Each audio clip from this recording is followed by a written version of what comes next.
The fall of the city. What happened after the walls broke? Dawn came to Constantinople on May 29, 1453. It came the way dawn always comes, indifferent to what has happened beneath it, indifferent to the fires already beginning in the merchant quarters, indifferent to the people now running through streets. They had walked their whole lives, running toward the harbor, toward the churches, toward nowhere. The Ottoman soldiers poured through the gates, the Kerkoporta, the breaches in the Mesotakion, and through the great Golden Gate. Once the defenders at the harbor walls realized there was nothing left to defend. The customary 3 days of plunder had been promised to the soldiers by Mehmed, a standard medieval practice, a payment in kind to men who had fought for 7 weeks. What followed was not random violence, it was systematic, organized in its horror. The soldiers moved through the city in waves, the Bashi bazooks wild and undisciplined, going first, taking everything they could carry, silver and gold, silk and tapestry, the accumulated goods of a mercantile civilization. Then the regular troops, more methodical, moving house to house.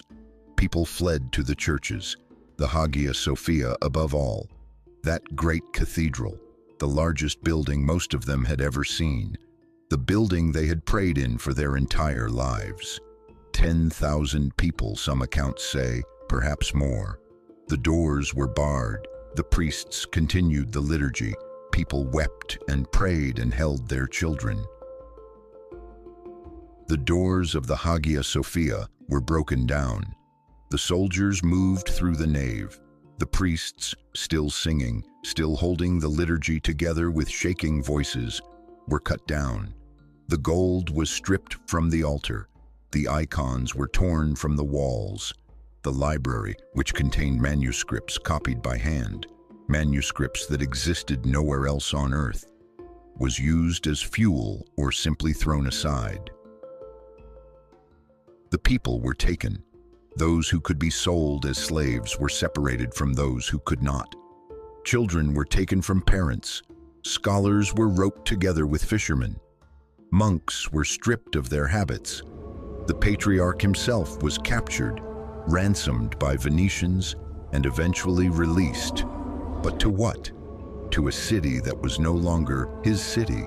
The looting continued for the permitted 3 days. At the end of the 3rd day, Mehmed II entered the city. He entered on horseback through the Adrianople gate. His manner was, by all accounts, deliberate, quiet. He was 21 years old, and he had just done what no one had done in 1100 years. He rode to the Hagia Sophia.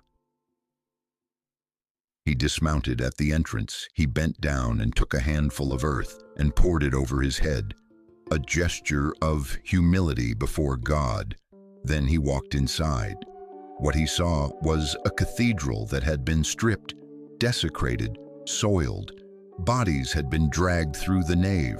The golden altar coverings were gone. 3 days of soldiers had left their mark, and yet the building itself stood. The dome floated. The light still fell through those 40 windows.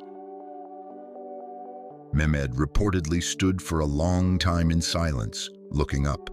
Then he ordered his imam to ascend the pulpit and call the adhan, the Muslim call to prayer. The Hagia Sophia, Cathedral of Christendom for 916 years, was a mosque. Later, according to an account preserved in a Greek chronicle, he walked through the ruined palace of the Byzantine emperors and recited a verse from the Persian poet Sa'di. The spider weaves the curtains in the palace of the Caesars. The owl calls the watches in the towers of Afrasiab. Even Mehmed, conqueror, destroyer, the man who had willed this day into existence, even he seemed to feel the weight of what had been extinguished. Across the city, the fires burned lower. The cries became fewer. By the end of the third day, the streets of Constantinople were quiet in a way that streets should never be quiet. The silence not of peace, but of aftermath. The news reached Venice on June 29th, a full month later, the fastest ships of the age carrying word across the Adriatic. The Doge reportedly wept. The news reached Rome on July 8th. Pope Nicholas V declared it a catastrophe for Christendom. He called for a new crusade. No one came.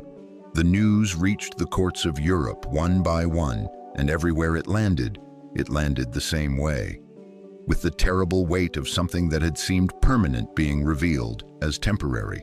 And in the libraries and universities of Italy, Florence, Venice, Bologna, something else happened.